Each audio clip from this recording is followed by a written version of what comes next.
નમસ્કાર વિદ્યાર્થી મિત્રો, હું શ્રેયસ વિદ્યાલયથી કિરણબેન. આજે આપણે ધોરણ 11 કોમર્સ વિષય નામાના મૂળ તત્વ ભાગ 1 વિષયાંક પ્રકરણ 1 હિસાબી પદ્ધતિ અને તેના પારિભાષિક શબ્દ પાર્ટ 4, જેમાં આપણે હિસાબી પદ્ધતિમાં કેટલાક પારિભાષિક શબ્દોનો ઉપયોગ કરવામાં આવે છે જે વિશે વિસ્તૃત ચર્ચા કરીશું. એ અગાઉ મિત્રો આપણે પારિભાષિક શબ્દમાં ધંધાકીય વ્યવહાર એટલે શું, બનાવ એટલે શું, મૂડી, ત્યારબાદ ઉપાડ, જવાબદારી, મિલકતો, આવકો, ખર્ચાઓ, ખરીદી, વેચાણ, માલ સ્ટોક, નફો, નુકસાન વગેરે વિશે આપણે વિસ્તૃત ચર્ચા કરી. હવે આપણે દેવાદારો એટલે શું, લેણદારો એટલે શું તે વિશે વિસ્તૃત ચર્ચા કરીશું. મિત્રો, દેવાદાર એટલે કે ડેબિટર્સ તરીકે ઓળખાય છે. દેવાદાર એટલે શું તો કે જ્યારે વેપારી દ્વારા ગ્રાહકોને ઉધાર કે શાખ પર માલનું વેચાણ કરવામાં આવે છે ત્યારે તે જે ગ્રાહકો હોય છે તેને દેવાદારો તરીકે ઓળખવામાં આવે છે. તો મિત્રો, ધંધાકીય વ્યવહારમાં જ્યારે પણ કોઈ પણ પ્રકારનો વ્યવહાર થાય ત્યારે આપણે પોતે વેપારી છે તેવું માની લેવામાં આવે છે. તો કે વેપારી દ્વારા જ્યારે કોઈ પણ ગ્રાહકોને ઉધાર કે શાખ પર માલનું વેચાણ કરવામાં આવે, એટલે કે આપણે જ્યારે પણ માલનું ઉધાર વેચાણ કરીએ છીએ ત્યારે જે સામેનો વ્યક્તિ છે, જે ગ્રાહક છે, તે આપણો દેવાદાર કહેવાય છે. બરાબર. તો કે આપણે ગ્રાહકોને જેટલા પણ રૂપિયાનું માલનું વેચાણ કરેલું હોય તો એટલી રકમથી તે જે ગ્રાહક છે તે ધંધાનો દેવાદાર બને છે. તો આ રીતે આપણે જેટલી પણ રકમનું વેચાણ કર્યું હોય ઉધાર, તો એટલી રકમથી જે વ્યક્તિ કે ગ્રાહક છે તે આપણો દેવાદાર ગણાય છે. અને આ જે દેવાદાર હોય છે તે ધંધાની કેવી મિલકત ગણાય? ચાલુ મિલકત. ચાલુ મિલકત હોવાથી તે પાકા સરવૈયામાં મિલકત લેણા બાજુ તેની નોંધ કરવામાં આવે છે. અહીં તમને એક ઉદાહરણ આપ્યું છે. દર્શનાને ₹5,000ના માલનું ઉધાર વેચાણ કર્યું છે. હવે દર્શનાને આપણે ₹5,000ના માલનું ઉધાર વેચાણ કર્યું છે તો દર્શના એ આપણી કોણ થઈ? ગ્રાહક. ગ્રાહક એટલે કે ગ્રાહકનું બીજું નામ શું છે? દેવાદારો, ડેબિટર્સ. તો આ રીતે જ્યારે પણ દર્શનાને આપણે ઉધાર માલનું વેચાણ કર્યું છે, હવે દર્શના એ આપણને 5,000 તરત નહીં ચૂકવી આપશે, પરંતુ એ આપણને ક્યારે ચૂકવશે? ભવિષ્યમાં ચૂકવશે. એટલા માટે જે દર્શના છે તે ભવિષ્યમાં જ્યાં સુધી આપણને નાણાં ન ચૂકવે ત્યાં સુધી તે આપણી દેવાદાર ગણાય. અને દેવાદાર હોવાથી દર્શનાને આપણે ચાલુ મિલકત તરીકે ગણીને તેની નોંધ કરવામાં આવે છે. એટલે કે દેવાદારો, ટૂંકમાં દેવાદારો એ કેવી મિલકત છે? ચાલુ મિલકત છે. એનાથી વિરુદ્ધ લેણદારો એટલે કે ક્રેડિટર્સ.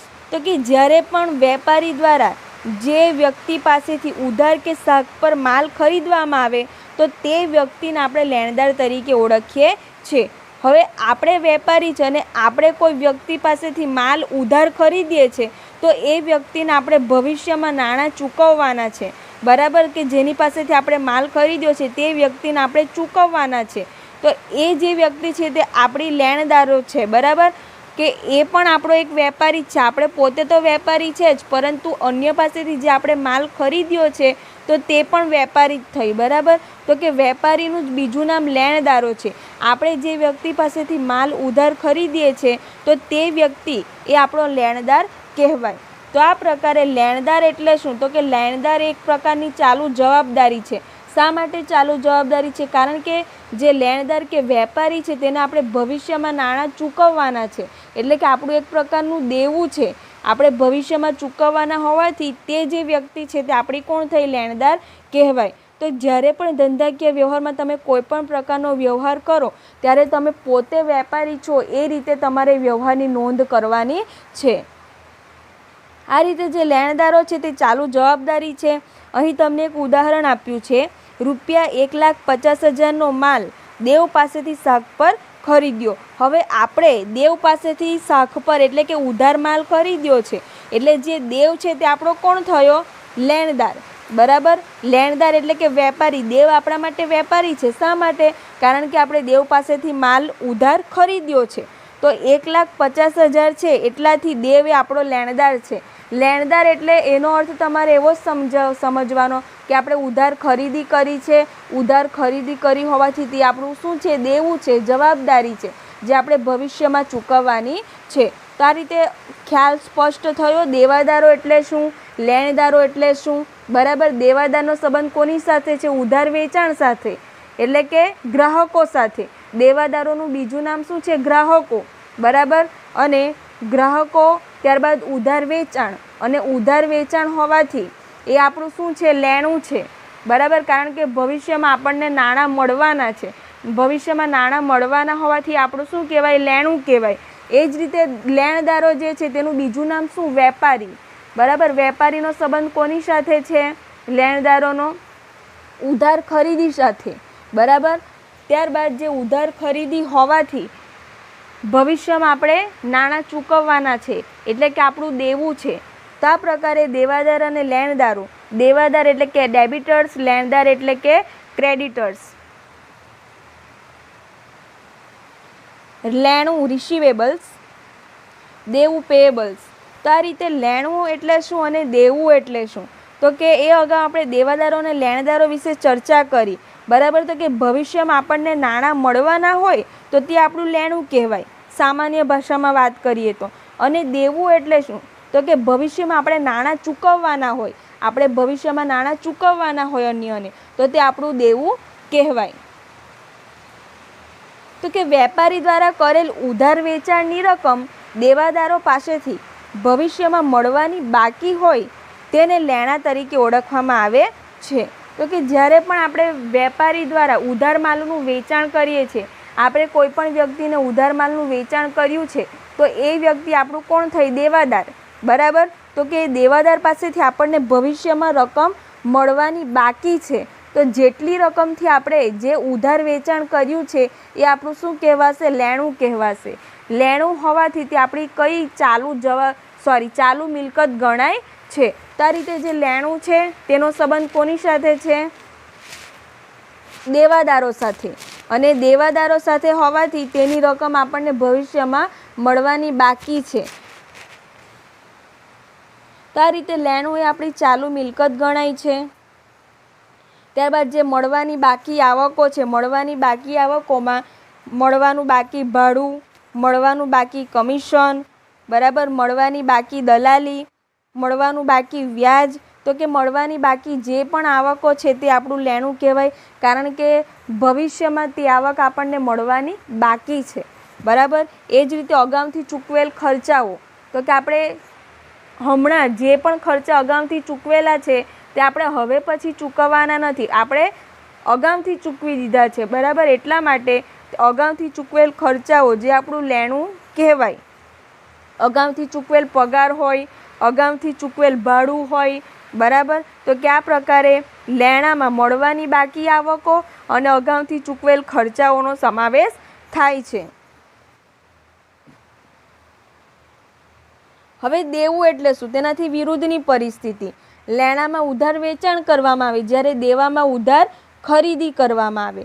તો કે વેપારી દ્વારા કરેલ ઉધાર ખરીદીની રકમ લેણદારો પાસેથી લેણદારોને ભવિષ્યમાં ચૂકવવાની હોય તો તેને દેવું કહેવાય છે. આ રીતે દેવું એટલે શું? તો કે આપણે કોઈપણ પ્રકારની ઉધાર ખરીદી કરીએ છીએ તો એ ઉધાર ખરીદી જેટલી પણ આપણે કરી છે તેની રકમ આપણે ચૂકવવાની બાકી છે, અને એ રકમ આપણે ભવિષ્યમાં ચૂકવવાના છે. એટલે કે તેટલું આપણું શું થયું? દેવું કહેવાય. જેટલી રકમથી આપણે ઉધાર ખરીદી કરી હોય એટલી રકમથી એ આપણું શું કહેવાય? દેવું કહેવાય. તો આ રીતે લેણદારો પાસેથી આપણે જેટલી રકમથી ઉધાર ખરીદી કરી હોય એ આપણું દેવું કહેવાય છે, અને તે આપણી કેવી? ચાલુ જવાબદારી છે. ચૂકવવાનો બાકી ખર્ચ હોય, ચૂકવવાના બાકી કોઈ પણ ખર્ચા હોય કે અગાઉથી મળેલ કોઈપણ પ્રકારની આવક હોય તો તે આપણું જવાબદારી કે દેવું કહેવાય છે.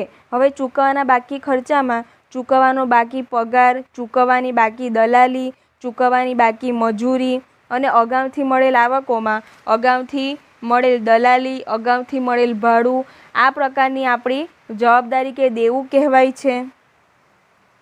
તો આ રીતે લેણું એટલે શું અને દેવું એટલે શું? તો કે લેણાનો સંબંધ ઉધાર વેચાણ સાથે છે, જ્યારે દેવાનો સંબંધ ઉધાર ખરીદી સાથે છે. લેણુંમાં દેવાદારો સાથે સંબંધ ધરાવે છે અને દેવુંમાં લેણદારો સાથે સંબંધ ધરાવે છે. લેણું એ આપણે દેવાદારો પાસેથી લેવાનું હોય છે અને દેવું એ આપણે લેણદારોને ચૂકવવાનું હોય છે. લેણું એ આપણી ચાલુ મિલકત છે, જ્યારે દેવું એ આપણી ચાલુ જવાબદારી છે. લેણી હુંડી એટલે શું? જ્યારે ધંધાકીય વ્યવહારમાં ઉધાર વેચાણ કરવામાં આવે છે ત્યારે શું થાય છે? તો ત્યારે દેવાદારો ઉપસ્થિત થાય છે. જ્યારે પણ ધંધાકીય વ્યવહારમાં ઉધાર વેચાણ કરવામાં આવે એટલે કે દેવાદારો ઉદ્ભવે છે, લેણું ઉદ્ભવે છે, ત્યારે એ દેવાદારો પર આપણે શું કરીએ છીએ? જે લેખિત સ્વરૂપે હુંડી લખવામાં આવે છે અને દેવાદાર તે હુંડી સ્વીકારીને પરત કરે તેને લેણી હુંડી કહે છે. તો આ રીતે જ્યારે ધંધાકીય વ્યવહારમાં ઉધાર વેચાણ કરવામાં આવે છે ત્યારે દેવાદારો ઉપસ્થિત થાય છે અને એ દેવાદારો ભવિષ્યમાં ચોક્કસ તારીખે ચોક્કસ રકમ ચૂકવી આપે એ માટે હુંડી જે લખનાર હોય છે એટલે કે વેપારી એટલે કે લેણદાર જે હોય છે તે દેવાદારો પર લેખિત સ્વરૂપે હુંડી લખે છે અને દેવાદારો તે હુંડી સ્વીકારીને પરત કરે તેને લેણી હુંડી કહેવામાં આવે છે. લેણી હુંડી એક પ્રકારનો લેખિત દસ્તાવેજ છે. જેમ આપણે પત્ર કહીએ ને એ રીતે દેવાદારો પર એ પ્રકારે લેખિત સ્વરૂપે હુંડી લખવામાં આવે છે, જે ધંધાની ચાલુ મિલકત છે. કારણ કે જે ઉધાર વેચાણ કરવામાં આવે છે તે ઉધાર વેચાણ એટલે ભવિષ્યમાં આપણે તે રકમ લેવાની હોય છે અને એ ભવિષ્યમાં રકમ લેવાની હોવાથી જે હુંડી સ્વીકારનાર હોય છે બરાબર, એની પાસેથી લેખિતમાં જવાબદારી સ્વીકારવામાં આવે છે. તો આ રીતે હુંડી લખનાર હોય છે તે ભવિષ્યમાં ચોક્કસ તારીખે ચોક્કસ રકમ મેળવવાનો અધિકાર ધારણ કરે છે બરાબર. અને જે હુંડી સ્વીકારનાર હોય છે તે હુંડી સ્વીકારીને પરત કરે એટલે તે ચોક્કસ તારીખે ચોક્કસ રકમ ચૂકવી આપશે એ પ્રકારની જવાબદારી સ્વીકારે છે. અને આ જે લેણી હુંડી છે તે દેવાદારોમાંથી ઉદ્ભવે છે. અને દેવાદારો કઈ રીતે ઉદ્ભવે છે? તો કે ઉધાર વેચાણ દ્વારા, અને જે આપણી ધંધાની ચાલુ મિલકત છે. એ જ રીતે દેવી હુંડી એટલે શું? તો કે જ્યારે ધંધાકીય વ્યવહારમાં ઉધાર ખરીદી કરવામાં આવે ત્યારે વેપારી દ્વારા લખેલી હુંડી જે લેણદાર સ્વીકારીને પરત કરે છે તે લેખિત હુંડીને દેવી હુંડી કહે છે. દેવી હુંડીમાં પણ બે પક્ષકારો હોય છે અને તે એક પ્રકારનો લેખિત દસ્તાવેજ છે. તો જ્યારે ધંધાકીય વ્યવહારમાં ઉધાર ખરીદી કરવામાં આવે ત્યારે શું ઉપસ્થિત થાય છે? લેણદારો ઉપસ્થિત થાય છે. તો જ્યારે પણ આપણે ઉધાર ખરીદી કરીએ ત્યારે આપણે લેણદાર કહેવાઈએ બરાબર. હવે આપણે લેણદાર તરીકે જે સામેના જે વેપારી આપણને હુંડી મોકલી છે તે આપણે હુંડી સ્વીકારીને પરત કરીએ છીએ. એટલા માટે તે જે હુંડી છે તે આપણા માટે શું કહેવાય? દેવી હુંડી કહેવાય. આપણે જ્યારે પણ અન્ય વ્યક્તિ પાસેથી ઉધાર માલની ખરીદી કરીએ કોઈ વેપારી પાસેથી, તો એ વેપારી આપણા પર હુંડી લખે છે, એ વેપારી માટે તે લેણી હુંડી કહેવાય. પરંતુ આપણે સ્વીકારનાર છે અને તે આપણે હુંડી સ્વીકારીને પરત કરીએ છીએ.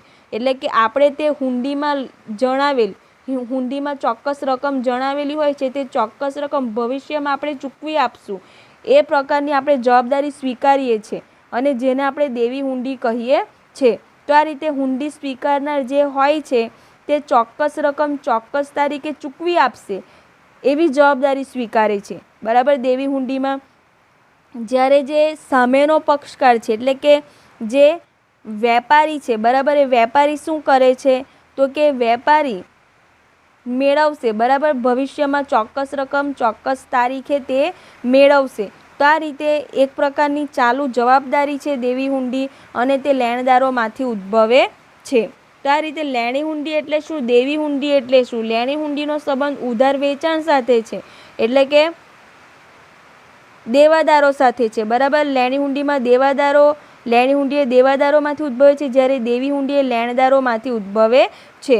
એટલે કે એમાં બંનેમાં બે પક્ષકારો હોય છે. બંને જે લેણી હુંડી અને દેવી હુંડી છે તે એક પ્રકારનો લેખિત દસ્તાવેજ જ છે. એક પક્ષકાર જે હુંડી લખનાર માટે લેણી હુંડી કહેવાય અને હુંડી સ્વીકારનાર માટે દેવી હુંડી કહેવાય. ત્યારબાદ પડતર. કોસ્ટ એટલે શું? તો કે કોઈ પણ વસ્તુ તૈયાર કરવા માટે એટલે કે કોઈ પણ વસ્તુનું ઉત્પાદન કરવા માટે અથવા તો સેવા પૂરી પાડવા માટે જે ખર્ચાઓ કરવામાં આવે છે તે ખર્ચાઓના સરવાળાને આપણે પડતર કહીએ છીએ. કોઈ પણ વસ્તુનું આપણે ઉત્પાદન કરવું હોય અને એ વસ્તુ ઉત્પાદન કરતાં જે પણ ખર્ચાઓ થાય છે તેને આપણે પડતર તરીકે ઓળખીએ છીએ.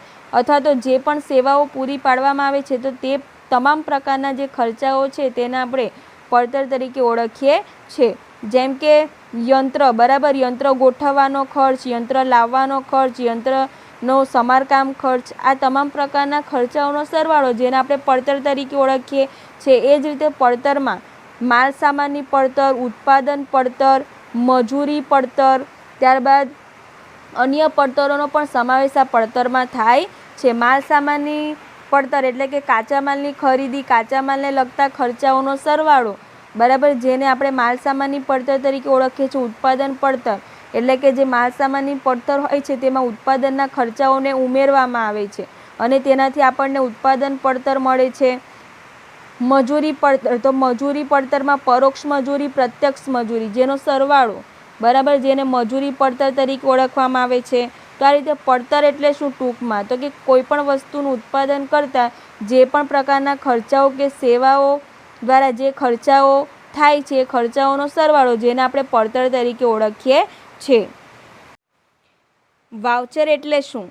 વાઉચર એટલે કે એક પ્રકારના ધંધાકીય વ્યવહારનો લેખિત પુરાવો જેને આપણે વાઉચર તરીકે ઓળખીએ છીએ. તો કે આપણે કોઈપણ પ્રકારના ખરીદ વેચાણના વ્યવહાર કરીએ છીએ એમાં વાઉચર એ અગત્યનો પુરાવો છે, બરાબર. તો કે એ વાઉચર પરથી આપણે જાણી શકીએ છીએ કે વ્યવહાર કયા પ્રકારનો છે, રોકડ વ્યવહાર છે કે ઉધાર વ્યવહાર છે, બરાબર. એમાં પણ ખરીદી અંગેનો વ્યવહાર છે કે વેચાણ અંગેનો વ્યવહાર છે, મિલકત અંગેનો વ્યવહાર છે કે દેવા અંગેનો વ્યવહાર છે. તો આ પ્રકાર આપણે વાઉચર પરથી જાણી શકીએ છીએ કે વ્યવહાર કયા પ્રકારનો છે, બરાબર. એટલે વાઉચર એટલે કે ધંધાકીય વ્યવહારનો લેખિત પુરાવો જેને આપણે વાઉચર તરીકે ઓળખીએ છીએ. તો આ વાઉચરને આધારે જ આપણે ધંધાકીય વ્યવહારની નોંધ સરળતાથી કરી શકીએ છીએ. ત્યારબાદ વટાવ એટલે કે ડિસ્કાઉન્ટ. તો મિત્રો, જ્યારે આપણે ખરીદી કે વેચાણ કરીએ છીએ ત્યારે અમુક રકમ આપણને બાદ કરીને આપવામાં આવે છે કે ચૂકવવામાં આવે છે જેને આપણે વટાવ તરીકે ઓળખીએ છીએ. તો કે જ્યારે પણ આપણે ખરીદી કરવા જઈએ છીએ ત્યારે અમુક રકમ બાદ કરીને આપણે રકમ ચૂકવતા હોય છે. તો જેટલી રકમ બાદ કરવામાં આવે છે તે એટલે કે વટાવ. ખરીદી કે વેચાણની રકમમાંથી શરતોને આધીન અમુક રકમ બાદ કરવામાં આવે છે અને આ જે ચોખ્ખી રકમ ચૂકવવામાં આવે છે. આમ કુલ રકમમાંથી બાદ કરવામાં આવતી રકમને વટાવ કહે છે. તો આ રીતે જ્યારે પણ આપણે ખરીદી કે વેચાણ કરીએ છીએ તો કે ખરીદી કે વેચાણની જે રકમ હોય છે એમાંથી આપણે અમુક રકમ બાદ કરીને એટલે કે ઓછી રકમ ચૂકવતા હોઈએ છીએ. તો જેટલી રકમ ઓછી ચૂકવવામાં આવે છે તે એટલે કે વટાવ, બરાબર. તો કે આ રીતે વટાવના મુખ્યત્વે બે પ્રકારો છે. કયા કયા બે પ્રકારો? એ વેપારી વટાવ, બી રોકડ વટાવ. જે વેપારી વટાવ છે તે ચોપડે તેની નોંધ કરવામાં આવતી નથી, પરંતુ રોકડ વટાવની ચોપડે નોંધ કરવામાં આવે છે. હવે વેપારી વટાવ એટલે શું અને રોકડ વટાવ એટલે શું, બરાબર. વટાવ એટલે તો આપણને ખબર છે કે ખરીદી કે વેચાણ કરવામાં આવે અને અમુક રકમ બાદ ચૂકવવામાં આવતી રકમને જેટલી ઓછી રકમ ચૂકવવામાં આવે તેને વટાવ કહે છે. પરંતુ વેપારી વટાવ એટલે શું અને રોકડ વટાવ એટલે શું, બરાબર. તો કે વેપારી વટાવ એટલે કેવા પ્રકારનો વટાવ કે વેચાણના સમયે કુલ કિંમતમાંથી અમુક ટકા રકમ બાદ કરીને આપવામાં આવે છે તેને વેપારી વટાવ કહેવામાં આવે છે. અને આ જે વેપારી વટાવ છે તેની ચોપડે નોંધ કરવામાં આવતી નથી. જ્યારે રોકડ વટાવ એટલે શું? તો કે જે આપણે વેચાણ કરેલ રકમ છે તે ઝડપથી આપણને મળે એ હેતુથી ગ્રાહકોને આકર્ષવા માટે મળવાપાત્ર રકમમાંથી જે રકમ કાપીને આપવામાં આવે છે તેને રોકડ વટાવ કહેવામાં આવે છે. તો કે આપણે જે પણ માલનું ગ્રાહકોને વેચાણ કરેલ છે, હવે ગ્રાહકો એ રકમ આપણને ઝડપથી ચૂકવી આપે એ માટે એ લોકોને અમુક ટકા રકમ બાદ આપવામાં આવે છે, બરાબર. એટલે કે જો તમે રોકડ ચૂકવશો તો તમને આટલા ટકા વટાવ આપવામાં આવશે. તો કે એ માટે ગ્રાહકોને આકર્ષવામાં આવે છે. આવા પ્રકારના વટાવને આપણે રોકડ વટાવ તરીકે ઓળખીએ છીએ. તો કે આ રોકડ સ્વરૂપે પ્રાપ્ત થતી હોવાથી એને આપણે રોકડ વટાવ કહીએ છીએ. અહીંયા તમને આપવામાં આવ્યું છે વેપારી દ્વારા વેચાણના સમયે અમુક ટકા રકમ બાદ કરીને આપવામાં આવે છે તેને વેપારી વટાવ કહેવામાં આવે છે. હવે આ વેપારી વટાવ છે તેની ચોપડે નોંધ કરવામાં આવતી નથી. વેચાણ કરેલ માલની રકમ ઝડપથી પરત મળે તે હેતુથી ગ્રાહકોને આકર્ષવા માટે મળવાપાત્ર રકમમાંથી જે રકમ કાપીને આપવામાં આવે છે તેને રોકડ વટાવ કહે છે, જેની હિસાબી ચોપડે નોંધ થાય છે. હિસાબી ચોપડે નોંધ થાય છે એટલે કે આમ નોંધમાં પણ તેની નોંધ થાય છે. દરેક વ્યવહારોમાં તેની નોંધ થાય છે. વેપારી વટાવ ગણતરીમાં ધ્યાનમાં લેવામાં આવે છે, પરંતુ તેની હિસાબી ચોપડે નોંધ કરવામાં આવતી નથી. અહીં તમને એક ઉદાહરણ આપવામાં આવ્યું છે, જેના પરથી આપણે સમજીએ કે વેપારી વટાવ એટલે શું અને રોકડ વટાવ એટલે શું. ઉદાહરણ તરીકે ₹10,000નો માલ 2% વેપારી વટાવે વેચ્યો. હવે 10,000નો માલ 2% વેપારી વટાવે વેચ્યો. અહીં કુલ કિંમત કેટલી છે? 10,000 બાદ વેપારી વટાવ 2%, એટલે 10,000ના 2% કરવાના એટલે કેટલા આવશે? ₹200. બરાબર. હવે એ જે ₹200 છે તે 10,000માંથી બાદ કરતાં તમને ચોખ્ખી રકમ મળશે કેટલી? 9,800. તો આ જે ₹200 આવ્યા 2% વેપારી વટાવ એટલે ₹200 આવ્યા, તે શું કહેવાશે? વેપારી વટાવ. કુલ કિંમત પર જે ટકાવારી ગણવામાં આવે છે તે એટલે વેપારી વટાવ. અને વેપારી વટાવ બાદ કરતાં આપણને ચોખ્ખી રકમ મળે છે. ત્યાર પછી આગળ શું કહ્યું છે વ્યવહારમાં? જો 10 દિવસમાં નાણાં ચૂકવે તો 2% વટાવ આપવામાં આવશે. હવે ગ્રાહકને કહેવામાં આવ્યું છે જો તમે 10 દિવસમાં નાણાં ચૂકવશો તો કેટલો વટાવ આપવામાં આવશે? 2% વટાવ. હવે એ 2% વટાવ છે તે શું કહેવાશે? રોકડ વટાવ. શા માટે? કારણ કે 10 દિવસમાં જો તે નાણાં ચૂકવી આપે આપણને તો આપણે તેને 2% વટાવ આપવો પડશે, અને એ વટાવ એટલે રોકડ વટાવ. અહીં ચોખ્ખી રકમ કેટલી છે? 9,800. હવે એના પર નહીં ગણવાના, પરંતુ જે કુલ રકમ છે એના પર 2%. 10,000ના 2% કરતાં કેટલા આવશે? ₹200. એટલે એ ₹200 9,800માંથી બાદ કરતાં તમને 9,600 મળે છે, જે ચોપડે રકમ તરીકે ઓળખાશે, ચોપડે કિંમત તરીકે ઓળખાશે. તો આ રીતે જે રોકડ વટાવ 200 છે તેની નોંધ કરવામાં આવશે, પરંતુ જે વેપારી વટાવ 200 છે તેની નોંધ કરવામાં આવશે નહીં.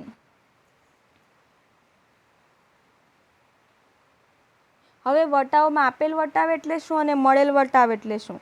બરાબર. જ્યારે વેપારી દ્વારા માલ વેચવામાં આવે છે ત્યારે વેપારીને ઓછી મળવાપાત્ર રકમને આપેલ વટાવ કહે છે. તો આ રીતે જ્યારે પણ વેપારી દ્વારા માલ વેચવામાં આવે છે ત્યારે એ ગ્રાહકો પાસેથી અમુક રકમ ઓછી મેળવે છે. તો જેટલી પણ ઓછી રકમ મેળવે છે તેને આપણે આપેલ વટાવ તરીકે ઓળખીએ છીએ. હવે મળેલ વટાવ એટલે શું?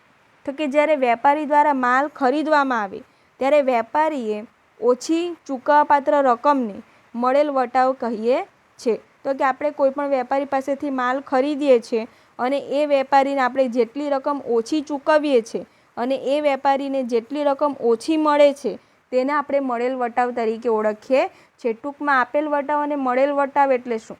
આપેલ વટાવ એટલે કે જ્યારે પણ આપણે માલ વેચીએ છીએ ત્યારે વેપારી આપણને જે રકમ ઓછી ચૂકવે છે અને આપણે જે ઓછી રકમ મેળવીએ છીએ તે ઓછી રકમને આપણે આપેલ વટાવ તરીકે ઓળખીએ છીએ. આપણા માટે આપેલ વટાવ, કારણ કે જે ગ્રાહક છે તેને આપણે આપીએ છીએ, બરાબર.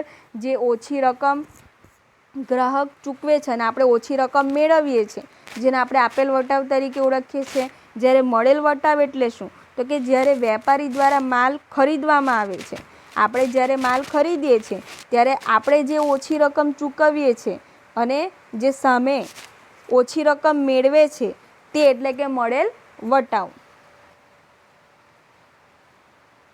ત્યારબાદ ઘસારો એટલે શું? તો કે મિલકતની કિંમતમાં દર વર્ષે નિર્ધારિત દરે ઘટાડો કરવામાં આવે છે. આ ઘટાડવામાં આવેલી રકમને ઘસારો કહે છે. તો કે ઘસારો એટલે શું? તો કે મિલકતની કિંમતમાં જે મિલકત હોય છે, કાયમી મિલકતો હોય છે, એમાં દર વર્ષે અમુક ચોક્કસ દરે ઘટાડો કરવામાં આવે છે, બરાબર. 5%, 4%, બરાબર, 10%. તો કે એટલા દરે જે નક્કી કરવામાં આવ્યું હોય છે એ દરે ઘટાડો કરવામાં આવે છે. તો કે જેટલી રકમ ઘટાડવામાં આવે છે તે રકમને ઘસારો કહેવામાં આવે છે. દાખલા તરીકે કોઈ 1 લાખનું યંત્ર હોય, બરાબર, એ 1 લાખ પર 10% દર વર્ષે ઘટાડો કરવામાં આવે તો 1 લાખના 10% એટલે કે 10,000. તો એ 10,000 જે રકમ છે તે ઘસારો કહેવાય. એ 1 લાખના જે 10,000 કર્યા એ દર વર્ષે 10,000 ઘટાડો થશે, એટલે કે યંત્રની જે કિંમત છે તેમાં ઘટાડો થતો જશે. પ્રથમ વર્ષે 10,000 ઘટાડો થશે એટલે કે 90,000 કિંમત થઈ યંત્રની. બીજા વર્ષે 10,000 ઘટાડો થશે એટલે યંત્રની કિંમત 80,000 થઈ. આ રીતે યંત્રની કિંમતમાં દર વર્ષે ઘટાડો થતો જાય છે અને જે રકમમાં જેટલી રકમ દ્વારા એ મિલકતની કિંમતમાં ઘટાડો થાય છે તે એટલે ઘસારો. આ ઘસારો છે તેને પરિણામે આવકમાંથી અમુક રકમ બાદ કરવામાં આવે છે, બરાબર. કરવેરા ચૂકવતા પહેલાં આવકમાંથી બાદ કરવામાં આવે છે, એટલે કે નફા નુકસાન ખાતામાં આપણે આવકની સામે ઘસારો દર્શાવીએ છીએ, બરાબર. એટલે કે આવકમાંથી બાદ કરવામાં આવે છે કરવેરા ચૂકવતા પહેલાં. ત્યાર પછી ઘસારો એ ધંધાનો કેવા પ્રકારનો ખર્ચ છે? બિનરોકડ ખર્ચ છે. ટૂંકમાં ઘસારો એ મિલકત પર ગણવામાં આવે છે અને એને પરિણામે દર વર્ષે નિર્ધારિત દરે મિલકતની કિંમતમાં ઘટાડો થાય છે અને આ જે ઘટાડેલી રકમ છે તેને આપણે ઘસારો તરીકે ઓળખીએ છીએ. ઘસારો એક પ્રકારનો બિનરોકડ ખર્ચ છે, ધંધાનો એક પ્રકારનો બિનરોકડ ખર્ચ છે. ત્યારબાદ મહત્વના 3 શબ્દો છે સદ્ધર, ગાલખાદ અને નાદાર. તો કે સદ્ધર એટલે શું? આપણે સમાજમાં એવી સદ્ધર વ્યક્તિઓ જાણતા હોય છે જેની નાણાકીય સ્થિતિ, આર્થિક સ્થિતિ મજબૂત હોય. તો એ જ રીતે હિસાબી પદ્ધતિમાં પણ સદ્ધર એટલે શું? તો કે જે વ્યક્તિ પોતાની નાણાકીય જવાબદારી નિયમિતપણે ચૂકવતો હોય, જેની મિલકતો તેની જવાબદારી કરતાં વધારે હોય તેવી વ્યક્તિને આપણે સદ્ધર વ્યક્તિ કહીએ છીએ. તો કે જે વ્યક્તિ પોતાની જે નાણાકીય જવાબદારીઓ છે, બરાબર, તો તે નિયમિતપણે ચૂકવતો હોય, એમાં કસૂર કરતો ન હોય અને જેની મિલકતો તેની જવાબદારી એટલે કે તેના દેવા કરતાં વધારે હોય તો એવી વ્યક્તિને આપણે સદ્ધર કહીએ છીએ. તો મિત્રો ગાલખાદ એટલે શું? તો કે જ્યારે ધંધામાં ઉધાર માલનું વેચાણ કરવામાં આવે ત્યારે કોણ ઉપસ્થિત થાય છે? દેવાદારો. હવે એ જે દેવાદારો છે તે કોઈ પણ કારણસર જે ઉધાર માલનું વેચાણ કર્યું છે તેની પૂરેપૂરી રકમ કે અંશતઃ રકમ તેની પાસેથી વસૂલ ન કરી શકીએ, ન થઈ શકે તો તેને આપણે ગાલખાદ તરીકે ઓળખીએ છીએ. ટૂંકમાં ગાલખાદ, બરાબર, એટલે જે દેવાદારો પાસેથી આપણે રકમ વસૂલ કરી શકતા ન હોય તો તેને આપણે ગાલખાદ તરીકે ઓળખીએ છીએ. ગાલખાદ એ ધંધાનું નુકસાન છે, ધંધાનો ખર્ચ નથી પરંતુ ધંધાનું નુકસાન છે, કારણ કે સંભવિત છે ભવિષ્યમાં જો દેવાદારની આર્થિક સ્થિતિ સારી થાય તો તે આપણને નાણાં ચૂકવી પણ આપે, બરાબર. એટલે જે ગાલખાદ છે તે આપણું ધંધાનું નુકસાન છે. ઉધાર માલનું વેચાણ કરતાં જે દેવાદારો ઉપસ્થિત થાય છે એ દેવાદારોની આર્થિક સ્થિતિ નબળી પડતા અંશતઃ કે પૂરેપૂરી રકમ આપણે વસૂલ કરી શકતા ન હોય તો તે રકમ જેને આપણે ગાલખાદ તરીકે ઓળખીએ છીએ. નાદાર, જે વ્યક્તિ પોતાની નાણાકીય જવાબદારી નિયમિતપણે ચૂકવતો ન હોય, તેની મિલકતો તેની જવાબદારી કરતાં ઓછી હોય તો તે વ્યક્તિને નાદાર કહેવાય છે. કોઈ વ્યક્તિ છે તે વ્યક્તિની નાણાકીય જવાબદારી તે નિયમિતપણે ચૂકવતો ન હોય, બરાબર, અને તેની મિલકતો તેની જવાબદારી કરતાં ઓછી હોય એટલે કે તેનું દેવું વધારે છે, એની સામે મિલકતો કેવી છે? ઓછી છે, તો એવી વ્યક્તિને નાદાર કહેવાય છે. જ્યાં સુધી અદાલત દ્વારા તે વ્યક્તિ નાદાર જાહેર ન થાય ત્યાં સુધી એ વ્યક્તિને આપણે નાદાર કહી શકતા નથી, એટલે કે અદાલત દ્વારા નાદાર જાહેર થયેલો હોવો જોઈએ. તો આ રીતે ગાલખાદ એટલે શું, સદ્ધર એટલે શું, નાદાર એટલે શું. ત્યારબાદ ખાતું. તો કે હિસાબી પદ્ધતિમાં ખાતું એ ખૂબ જ મહત્ત્વ ધરાવતો શબ્દ છે. તો કે ખાતામાં 2 બાજુઓ હોય છે, ઉધાર બાજુ અને જમા બાજુ. જે ઉધાર બાજુ છે એટલે કે ડાબી બાજુ અને જમા બાજુ એટલે કે જમણી બાજુ. ખાતામાં મુખ્યત્વે 2 બાજુ હોય છે, ઉધાર બાજુ અને જમા બાજુ. ઉધાર બાજુ એટલે કે ડાબી બાજુ જેને આપણે ઉધાર બાજુ કહીએ છીએ અને જમણી બાજુ બરાબર, જમણી બાજુ જેને આપણે જમા બાજુ તરીકે ઓળખીએ છીએ. તો આ રીતે ખાતું એટલે શું? તો કે જે તે વ્યક્તિ કે વસ્તુને લગતા દરેક વ્યવહારો હિસાબી ચોપડામાં એક જ સ્થાને નોંધાય અને વ્યવહારનો સારાંશ જાણી શકાય છે તેને આપણે ખાતું તરીકે ઓળખીએ છીએ. તો કે આપણે કોઈપણ પ્રકારના ધંધાકીય વ્યવહારમાં વ્યવહાર થતા હોય છે, એને પરિણામે દેવાદારો ઉપસ્થિત થાય, લેણદારો ઉપસ્થિત થાય, બરાબર. કોઈ મિલકત ખરીદીએ તો મિલકત આપણે મેળવીએ છીએ, બરાબર. એ જ રીતે જે તે વ્યક્તિ પાસેથી આપણે અનેક વખત આપણે માલની ખરીદી કરતા હોઈએ છીએ તો તે વ્યક્તિનું ખાતું, બરાબર, જેને આપણે ખાતું તરીકે ઓળખીએ છીએ. તો કે હિસાબી ચોપડામાં આવા જે વ્યક્તિ કે વસ્તુને લગતા વ્યવહારો હોય છે તે એક જ સ્થાને નોંધાય અને તેના પરથી આપણને વ્યવહારનો સારાંશ મેળવી શકીએ, જેને આપણે ખાતું તરીકે ઓળખીએ છીએ. ટૂંકમાં ખાતા પરથી આપણે ખાતાની બાકી જાણી શકીએ છીએ. બરાબર. તો કયા રીતે? જેમ કે તમે કોઈ વ્યક્તિ પાસેથી નિયમિતપણે ખરીદી કરતા હોય, XYZ વ્યક્તિ, તો એ XYZ વ્યક્તિનું જે ખાતું છે એ ખાતું તમે હિસાબી ચોપડામાં તૈયાર કરો છો. હવે વર્ષવાર એની સાથે અનેક પ્રકારના વ્યવહારો થયા હોય છે. એ વ્યવહારો એક જ જગ્યાએ નોંધાય અને તેના પરથી તમે એ વ્યક્તિ પાસેથી કેટલી રકમ મેળવવાની છે, કેટલી રકમ આપવાની છે, ચૂકવવાની છે, તે તમે જાણી શકો છો. એટલે કે ખાતાની બાકી તેના પરથી તમે જાણી શકો છો. તો કે આ રીતે ખાતામાં મુખ્યત્વે 2 પ્રકારની બાજુઓ હોય છે, ઉધાર બાજુ અને જમા બાજુ. તો ઉધાર કરવું એટલે શું અને જમા કરવું એટલે શું? ઉધાર એટલે કે ડેબિટ. બરાબર. તો કે ખાતાની ડાબી બાજુને આપણે ઉધાર બાજુ કહીએ છીએ અને ખાતાની જમણી બાજુને આપણે જમા બાજુ કહીએ છીએ. હવે હિસાબી પદ્ધતિમાં નિયમો છે, ઉધાર કરવું અને જમા કરવું. ઉધાર કરવું અને જમા કરવું. તો કે ઉધાર કરવું એટલે શું? તો ઉધાર બાજુ જેની નોંધ કરવામાં આવે છે તેને ઉધાર કરવું કહેવાય. બરાબર. અને જમા બાજુ જેની નોંધ કરવામાં આવે છે તેને જમા કરવું કહેવાય. તો આ રીતે જે હિસાબી પદ્ધતિમાં નિયમો છે, ઉધાર જમાના નિયમો છે, એના આધારે ઉધાર બાજુ નોંધ કરવામાં આવે તેને ઉધાર કરવું કહેવાય અને જમા બાજુ નોંધ કરવામાં આવે તેને જમા કરવું કહેવાય. હવે હિસાબી પદ્ધતિના પ્રકારો. હિસાબી પદ્ધતિના મુખ્યત્વે 2 પ્રકારો છે, દેશીનામા પદ્ધતિ અને દ્વિનોંધીનામા પદ્ધતિ. હવે દેશીનામા પદ્ધતિ જે છે તે સૌથી પ્રાચીન પદ્ધતિ છે. બરાબર. પરંતુ આ બંને જ પદ્ધતિઓ પ્રચલિત છે અને આ બંને પદ્ધતિના જે નિયમો છે તે પણ સરખા છે. બરાબર. નિયમો અને સિદ્ધાંતો બંને પદ્ધતિમાં સરખા છે. બંને પદ્ધતિ આપણે હિસાબો તૈયાર કરીએ તો એ હિસાબો કેવા મળે છે? આપણને સરખા મળે છે. પરંતુ જે દ્વિનોંધીનામા પદ્ધતિ છે તે પદ્ધતિ હિસાબો લખવામાં પણ સરળ છે અને હવે આપણે જોઈએ તો કે હિસાબો હાથથી લખવામાં નથી આવતા પરંતુ કોમ્પ્યુટર દ્વારા લખવામાં આવે છે. એટલા માટે દ્વિનોંધીનામા પદ્ધતિનો ઉપયોગ કરવામાં આવે છે. તો કે દેશીનામા પદ્ધતિનું જે મહત્ત્વ છે તે ઘટતું જાય છે, એનો ઉપયોગ જે છે તે ઘટતો જાય છે. આવી જે દેશીનામા પદ્ધતિ છે તેનો ઉપયોગ એકાકી વેપારીઓ અને ભાગીદારી પેઢીઓ કરતા હતા, પરંતુ ધીમે ધીમે તેનો ઉપયોગ ઘટતો જાય છે. જ્યારે દ્વિનોંધીનામા પદ્ધતિ છે તેમાં જે હિસાબો તૈયાર કરવામાં આવે છે તે ઉધાર અને જમાના નિયમો અનુસાર હિસાબો તૈયાર કરવામાં આવે છે. હવે આ જે દ્વિનોંધીનામા પદ્ધતિ છે તેના જન્મદાતા તરીકે ઇતિહાસકારો એવું જણાવે છે કે તે માટે ઇટાલીના જે ગણિતશાસ્ત્રી લ્યુકા પેસિયોલી છે તેમને શ્રેય આપવામાં આવ્યો છે. આ દ્વિનોંધીનામા પદ્ધતિ છે તેના મુખ્યત્વે આધાર સ્તંભો કયા છે? તો કે દ્વિનોંધીનામા પદ્ધતિના આધારોમાં નંબર 1 વેપારી ધોરણે, નંબર 2 રોકડના ધોરણે અને નંબર 3 મિશ્ર પદ્ધતિ. હવે વેપારી ધોરણ એટલે શું? તો કે વેપારી ધોરણે દ્વિનોંધીનામા પદ્ધતિ અનુસાર જે હિસાબો તૈયાર કરવામાં આવે છે તેમાં દરેક પ્રકારના વ્યવહારોને ધ્યાનમાં લેવામાં આવે છે. દરેક પ્રકારના વ્યવહારો એટલે કેવા?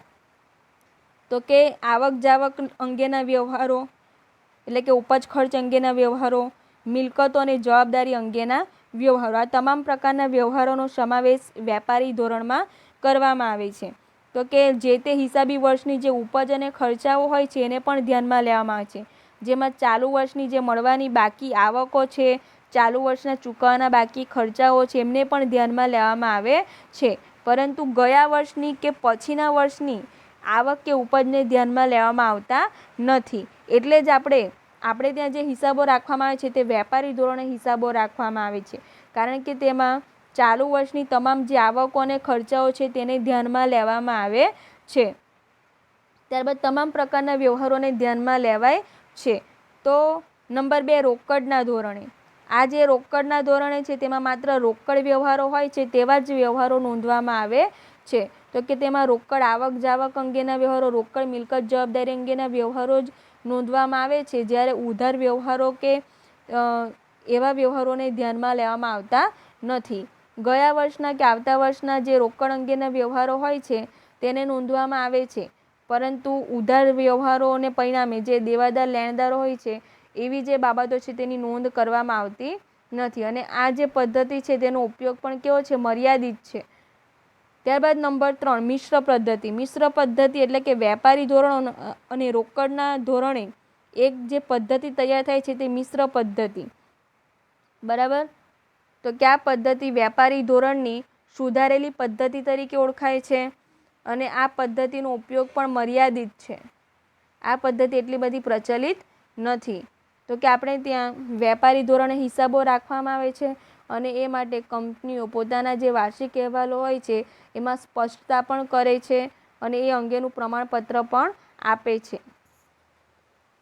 તો આ રીતે હિસાબી પદ્ધતિના મુખ્યત્વે 2 પ્રકારો છે, દેશીનામા પદ્ધતિ અને દ્વિનોંધીનામા પદ્ધતિ. દ્વિનોંધીનામા પદ્ધતિમાં પણ જે ગણિતશાસ્ત્રી લ્યુકા પેસિયોલી છે તેમને શ્રેય આપવામાં આવ્યો છે. દેશીનામા પદ્ધતિ છે તે પ્રાચીન પદ્ધતિ છે હિસાબો નોંધવાની. ત્યાર પછી જે દેશીનામા પદ્ધતિ છે તે એકાકી વેપારી કે ભાગીદારી પેઢી તૈયાર કરે છે. આપણે ત્યાં દ્વિનોંધીનામા પદ્ધતિ પ્રમાણે હિસાબોની નોંધ રાખવામાં આવે છે. ઉધાર જમાના નિયમો પર આધારિત છે દ્વિનોંધીનામા પદ્ધતિ. દ્વિનોંધી એટલે કે બેવડી અસર. બેવડી અસર એટલે કે ઉધાર જમા અને ઉધાર જમાના નિયમો અનુસાર ઉધાર અને જમા કરવામાં આવે છે. હવે દ્વિનોંધીનામા પદ્ધતિના આધારોમાં વેપારી ધોરણે, રોકડ ધોરણ અને મિશ્ર પદ્ધતિ. તો આપણે ત્યાં જે હિસાબો રાખવામાં આવે છે તે વેપારી ધોરણે રાખવામાં આવે છે, જેમાં જે તે હિસાબી વર્ષના તમામ પ્રકારના વ્યવહારો નોંધવામાં આવે છે. જે તે હિસાબી વર્ષના તમામ પ્રકારના વ્યવહારો એટલે કે આવક જાવક અંગેના વ્યવહારો એટલે કે ઉપજ ખર્ચ અંગેના વ્યવહારો. બરાબર. ત્યારબાદ મિલકત અને જવાબદારી અંગેના વ્યવહારોની પણ નોંધ કરવામાં આવે છે. ત્યારબાદ ચાલુ વર્ષના વ્યવહારો હોય છે એવા વ્યવહારોને પણ નોંધવામાં આવે છે, જેમ કે ચાલુ વર્ષની મળવાની બાકી આવકો, ચાલુ વર્ષના ચૂકવવાના બાકી ખર્ચાઓ એમને પણ ધ્યાનમાં લેવામાં આવે છે.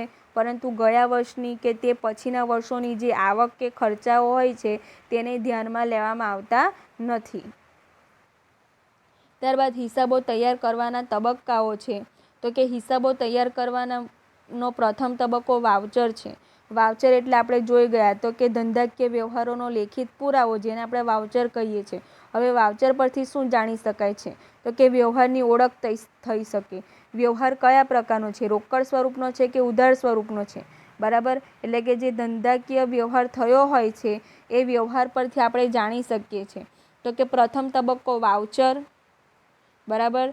જે ધંધાકીય વ્યવહાર અંગેનો પુરાવો છે. ત્યારબાદ બીજો તબક્કો વ્યવહારની ઓળખ. એ વાઉચર પરથી આપણે વ્યવહાર આર્થિક છે કે બિનઆર્થિક છે. આર્થિક છે તો એ આર્થિક વ્યવહારમાં રોકડ વ્યવહાર છે કે ઉધાર વ્યવહાર છે તે આપણે નક્કી કરી શકીએ છીએ. હવે વ્યવહારની ઓળખ થઈ ગયા પછી ત્રીજો તબક્કો છે આમનોંધ કે પેટાનોંધ. હવે આમનોંધ કે પેટાનોંધ જે વાઉચર હોય છે, રોકડ વાઉચર હોય તો એના પરથી આપણે આમનોંધ કરીએ છીએ. બરાબર. જે ઉધાર જમાના નિયમો છે તેના આધારે. ત્યારબાદ આમનોંધ કે પેટાનોંધમાં નોંધ કર્યા પછી નો ચોથો તબક્કો છે ખાતા વહી. હવે જે ખાતા વહી છે તે પણ એક પ્રકારનો ચોપડો જ હોય છે. તેમાં જુદા જુદા ખાતાઓ રાખવામાં આવતા હોય છે અને એ ખાતામાં ખતવણી કરવામાં આવે છે. ખતવણી કરવી એટલે કે ઉધાર અને જમા અનુસાર જે તે ખાતામાં નોંધ કરવી. બરાબર. તો કે ખાતું ઉધાર થયું હોય તો કે ખાતાની ઉધાર બાજુ અને જો ખાતું જમા થયું હોય તો ખાતાની જમા બાજુ નોંધ કરવામાં આવે છે, જેને આપણે ખતવણી તરીકે ઓળખીએ છીએ. તો આ રીતે ખાતા વહીમાં ખતવણી કરવામાં આવે છે અને ખાતાની બાકી શોધવામાં આવે છે. ખાતાની બાકીમાં મિલકત અંગેના ખાતા, બરાબર, વ્યક્તિ અંગેના ખાતા, ઉપજ ખર્ચ અંગેના ખાતાઓ, એ પ્રકારના ખાતાઓ તૈયાર કરવામાં આવે છે અને તેના પરથી મિલકતની બાકી શોધવામાં આવે છે, દેવાની બાકી શોધવામાં આવે છે. ત્યાર પછી ઉપજ હોય એટલે કે આવકો હોય તેની બાકી શોધવામાં આવે છે, ખર્ચાઓની બાકી શોધવામાં આવે છે. ત્યાર પછી જે તે વ્યક્તિ હોય છે તે વ્યક્તિઓની બાકી શોધવામાં આવે છે. વ્યક્તિઓમાં દેવાદારોના ખાતા હોય, લેણદારોના ખાતા હોય. બરાબર. અને એ ખાતા પરથી આપણે બાકીઓ શોધીએ છીએ. હવે બાકીમાં પણ ઉધાર બાકી અને જમા બાકી આપણને મળે. બરાબર. અને એના પરથી આપણે કાચું સરવૈયું તૈયાર કરીએ છીએ. ત્યારબાદ હવાલા, કાચું સરવૈયું અને હવાલાઓ પરથી આપણે વાર્ષિક હિસાબો, વર્ષના અંતે વાર્ષિક હિસાબો તૈયાર કરવામાં આવે છે. તો કે ઉધાર બાકી હોય તે ઉધાર બાકી અને જમા બાકી હોય તો જમા બાકી. એ રીતે કાચું સરવૈયું તૈયાર કર્યા બાદ અને હવાલાઓના આધારે આપણે વાર્ષિક હિસાબો તૈયાર કરીએ છીએ. એ વાર્ષિક હિસાબોમાં નફા નુકસાન ખાતું, પાકું સરવૈયું તૈયાર કરીએ છીએ। વેપાર ખાતા પરથી આપણને કાચો નફો કે કાચી ખોટ જાણવા મળે છે અને નફા નુકસાન ખાતા પરથી આપણને ધંધાનો ચોખ્ખો નફો કે ચોખ્ખી ખોટ જાણવા મળે છે। જ્યારે પાકા સરવૈયા પરથી આપણે ધંધાની આર્થિક સ્થિતિ જાણી શકીએ છીએ। એટલે કે પાકા સરવૈયા પરથી ધંધાની મિલકતો કેટલી છે, ધંધાના દેવા કેટલા છે તે જાણી શકીએ છીએ। જો ધંધાની મિલકતો ધંધાના દેવા કરતાં વધારે કે ઓછા હોય, ધંધાની મિલકતો વધારે હોય તો ધંધાની આર્થિક સ્થિતિ સદ્ધર કહેવાય અને જો ધંધાની જવાબદારી વધારે હોય તો ધંધાની આર્થિક સ્થિતિ નબળી કહેવાય। તો આ પ્રકારે આપણે વેપાર ખાતું, નફા નુકસાન ખાતું અને પાકું સરવૈયું વાર્ષિક હિસાબોમાં તૈયાર કરવામાં આવે છે। અને ત્યારબાદ બેંક સિલક મેળ, ભૂલ સુધારણા નોંધ, અનામત અને જોગવાઈઓ, ઘસારો વગેરેનો પણ સાથે સાથે અભ્યાસ કરવામાં આવે છે। તો આ રીતે હિસાબો તૈયાર કરવાના જે તબક્કા છે, જેમાં વાઉચર પરથી વ્યવહારની ઓળખ કરવામાં આવે છે, વ્યવહારની ઓળખ પરથી આમ નોંધ કે પેટા નોંધમાં નોંધ કરવામાં આવે છે, ત્યારબાદ ખાતા વહીમાં ખતવણી કરવામાં આવે છે અને ખાતાઓની બાકી શોધવામાં આવે છે। હવે એ ખાતાઓની બાકી પરથી આપણે કાચું સરવૈયું તૈયાર કરીએ છીએ અને કાચા સરવૈયા તથા હવાલાના આધારે આપણે વાર્ષિક હિસાબો, વર્ષના અંતે વાર્ષિક હિસાબો તૈયાર કરીએ છીએ। એ વાર્ષિક હિસાબોમાં વેપાર ખાતું, નફા નુકસાન ખાતું અને પાકું સરવૈયું તૈયાર કરીએ છીએ, જેના પરથી આપણને ધંધાનો નફો કે નુકસાન જાણવા મળે છે, ધંધાની આર્થિક સ્થિતિ જાણવા મળે છે। થેન્ક યુ વિદ્યાર્થી મિત્રો। તો અહીં આપણું આ ચેપ્ટર પૂર્ણ થાય છે, જેમાં આપણે હિસાબી પદ્ધતિ વિશે ચર્ચા કરી અને પારિભાષિક શબ્દ વિશે ચર્ચા કરી ગયા। તો કે હિસાબી પદ્ધતિમાં કેટલાક પારિભાષિક શબ્દ તમારે જાણવા જરૂરી છે। એ પારિભાષિક શબ્દોનો ખ્યાલ મેળવી લીધા બાદ આપણે ત્યાર પછીના પ્રકરણમાં શીખીશું જે વ્યવહારોની દ્વિઅસર, બેવડી અસર કઈ રીતે આપવી, ત્યારબાદ ખાતાના પ્રકારો વિશે ચર્ચા કરીશું।